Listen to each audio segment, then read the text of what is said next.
ई light study platform पर आप सभी का पुनः स्वागत है। आज है 8 सितंबर 2020। इस वीडियो में डिस्कशन करेंगे हर रोज की तरह हिमाचल प्रदेश राष्ट्रीय तथा अंतर्राष्ट्रीय एमसीक्यू के बारे में।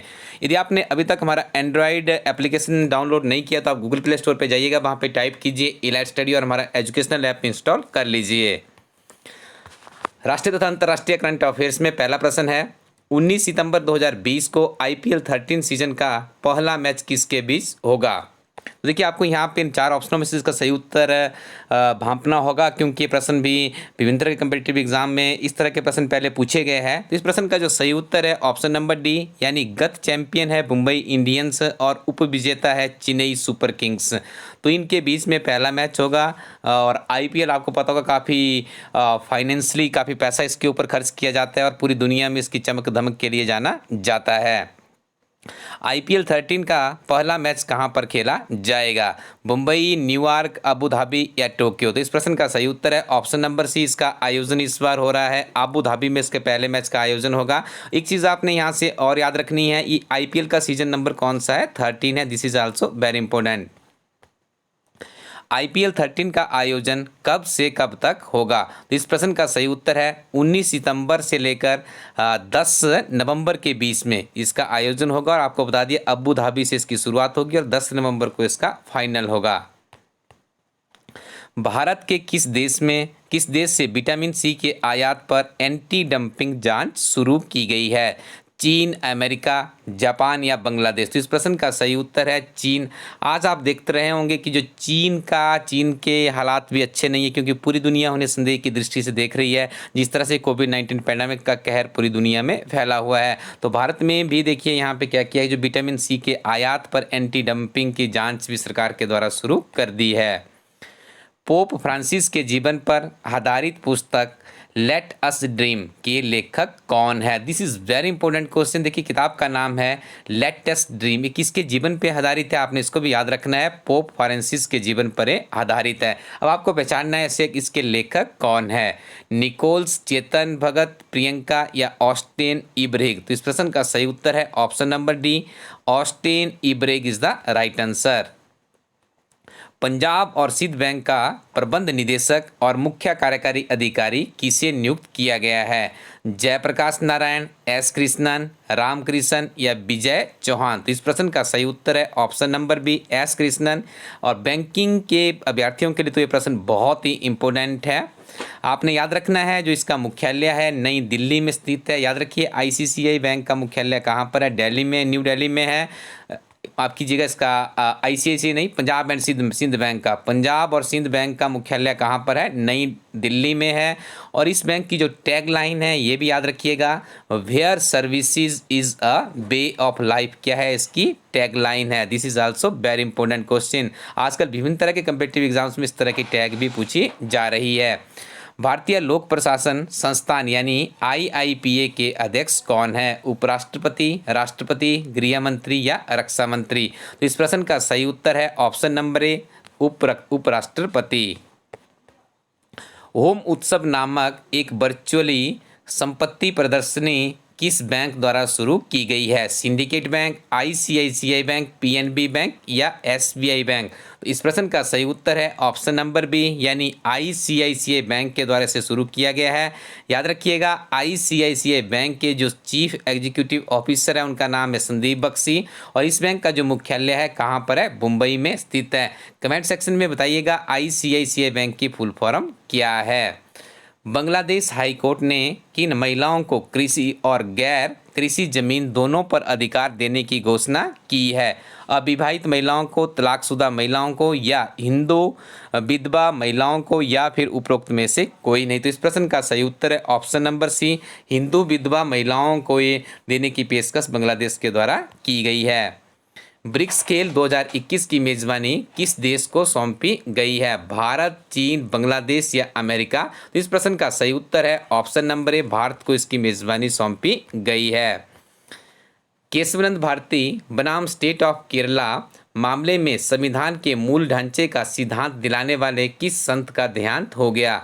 तो यहाँ पे देखिए, जो इस प्रश्न का जो सही उत्तर है उस प्रश्न का सही उत्तर है ऑप्शन नंबर डी, यानी Keshavananda Bharti.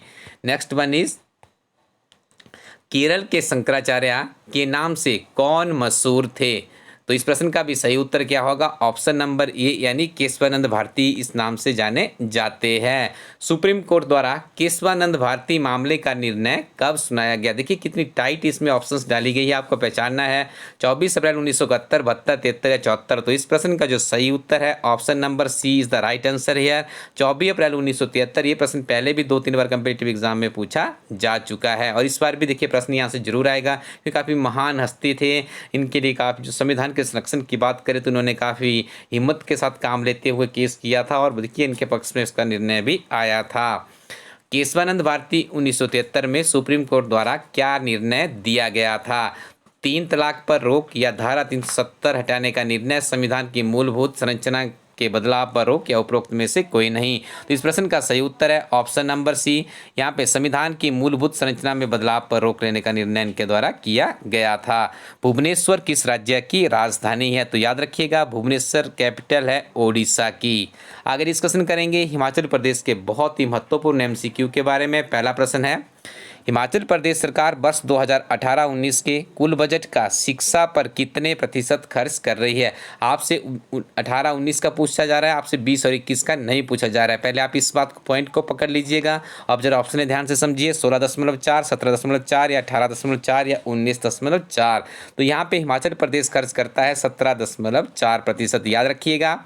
Reserve bank of India द्वारा वर्ष 2018-19 के आंकड़ों के मुताबिक दिल्ली 22.5% के साथ प्रथम स्थान पर है, बिहार 19.6% के साथ दूसरे स्थान पर, असम खर्च करता है शिक्षा के ऊपर 19.1% और उसके बाद आती है उत्तराखंड की बारी 7.7% और 5वें नंबर पे जो है हमारा, यहाँ पे देखिए 1, 2, 3, 4 एंड 5th नंबर पे है हमारा हिमाचल प्रदेश।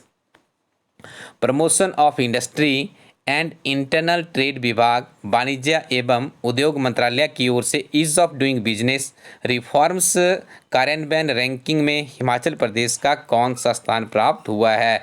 5वां, 6ठा, 7वां या 8वां? तो इस प्रश्न का सही उत्तर है ऑप्शन नंबर सी, 7वां स्थान भारत को प्राप्त हुआ है, हिमाचल को प्राप्त हुआ है। इस सूची में आंध्र प्रदेश प्रथम स्थान पर, उत्तर प्रदेश पिछले साल की तुलना में 12 रैंकिंग की छलांग लगाकर दूसरे स्थान पर है और उसके बाद बात करें तो 10 राज्यों में तेलंगाना, मध्य प्रदेश, झारखंड, छत्तीसगढ़, हिमाचल, राजस्थान, पश्चिम बंगाल और गुजरात है। बहुत ही महत्वपूर्ण प्रश्न है। 7वां नंबर आप हिमाचल के लिए इस प्रश्न का याद रखिएगा। मंडी जिला किस विधानसभा क्षेत्र में मनरेगा द्वारा निर्मित पार्क बनाया गया है? तो इस प्रश्न का सही उत्तर आपको पहचानना है। ग्राम पंचायत हल्यातर, ग्राम पंचायत सिराज, ग्राम पंचायत मुरहाग या फिर ग्राम पंचायत मुरादाबाद? तो इस प्रश्न का सही उत्तर है ऑप्शन नंबर सी, ग्राम पंचायत मुरहाग। आपकी बहुत ही अच्छी अच्छी कमेंट्स हमें मिलती रहती है, उसके लिए हम आपके धन्यवाद दिए। इस तरह के आप कमेंट और सुझाव हमें भेजते रहिए।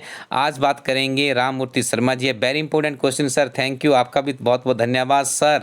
आपने चंबा कहाँ बताया जहाँ सिरमौर के बारे में है? मैं इस प्रश्न कुछ समझा नहीं, ये क्या पूछ रहे, किताबों के बारे में पूछ रहे हैं? तो चंबा में शक्ति जनरल स्टोर के पास अवेलेबल है और सिरमौर की बात करें सिरमौर में की जर्नल हाउस है, वहाँ पे किताबें उपलब्ध है। संगड़ाहा में भी गुरु कृपा नाम से एक शॉप है, वहाँ पे किताबें उपलब्ध है। पौंटा साहिब में भी शीघ्र हमारी किताबें उपलब्ध होने जा रही है। उसके बाद है वेद जयशंकरा गुजरात। देखिए हमने एक प्रश्न पूछा था कल कि जो जयशंकर है विदेश मंत्री है भारत के, कहाँ से वो राज्यसभा के लिए चुने गए? तो यहाँ पे वेद जी ने बताया कि वो गुजरात से चुने आए हो, बहुत ही बढ़िया। और मुख्यमंत्री स्वावलंबन की जो एज है 18 से 45 वर्ष है, बहुत बढ़िया, आपकी स्टडी बिल्कुल अच्छे ट्रैक पे जा रही है। कमेंट सेक्शन में अपना योगदान ऐसे ही देते रहें। मीनाक्षी बोध sir good morning sir, HPU में क्लर्क और जेओ का एग्ज़ाम कब तक होगा? कोई आइडिया? तैयारी के लिए गाइड करें, कैसे करूँ? आपकी बुक में ले चुकी हूँ। देखिए क्लर्क की हमारी ओल्ड क्वेश्चन पेपर की किताब है, उस किताब के साथ अपनी तैयारी को आगे बढ़ाइए। हिमाचल प्रदेश समग्र अध्ययन किताब को 3 से 5 बार रिवीजन कीजिए। और भी आप सामान्य ज्ञान की किताब है हमारी वेबसाइट पे उपलब्ध है, धनकार पब्लिकेशन की है और उसमें तरुण गोयल सर की किताब है, this is one of my favourite book. आप भी इस किताब के साथ में अपनी तैयारी को आगे बढ़ा सकते हो। मोहित शर्मा समनोल, ठीक है जी, कहते हैं on 5 July 2019 he was elected as member of, देखिए इन्होंने भी यहाँ पे बताया, थैंक यू, बहुत अच्छा इन्होंने बताया, यहाँ पे फैक्ट के साथ बताया है। यदि आपने अभी तक हमारी ये किताबें परचेज नहीं की है तो आप इन किताबों को परचेज कीजिए, क्योंकि ये विभिन्न तरह कंपेटिटिव एग्जाम्स में सीधे सीधे प्रश्न इन किताबों से पूछे जा रहे हैं। हिमाचल प्रदेश एक समग्र अध्ययन एक ऐसी किताब है जिसमें 10,000 से ज़्यादा का क्वेश्चन बैंक तैयार किया गया है इस संक्षिप्त नोट्स के फॉर्म में, जिससे आप कहीं भी बड़े आसानी से जल्दी से पढ़ सकते हैं, और जल्दी से पढ़ा हुआ जो फैक्ट्स होते हैं वो अपने दिमाग में आपने अच्छे से बैठाने हैं। ये किताब आपकी उस जरूरत को पूरा करती है। और ये की पत्रिका में आपको 3,000 क्वेश्चन बैंक तैयार किया गया, जिसमें हिमाचल प्रदेश करंट अफेयर्स, गिरिराज समाचार पत्र का सारांश, राष्ट्रीय तथा अंतर्राष्ट्रीय घटनाओं का सटीक सारांश इस पत्रिका में उपलब्ध है। क्लर्क की नवीनतम किताब हमारी वेबसाइट पे उपलब्ध है। इन किताबों के लिए आप मंडी प्रकाश एंटरप्राइजेज से भी संपर्क कर सकते हैं। इसके अलावा बाहर हिमाचल प्रदेश में विभिन्न तरह के डीलरों के पास भी हमारी किताबें उपलब्ध है, यहाँ से भी आप सीधे इन किताबों को प्राप्त कर सकते हो। Thank you very much, keep watching elite study YouTube channel.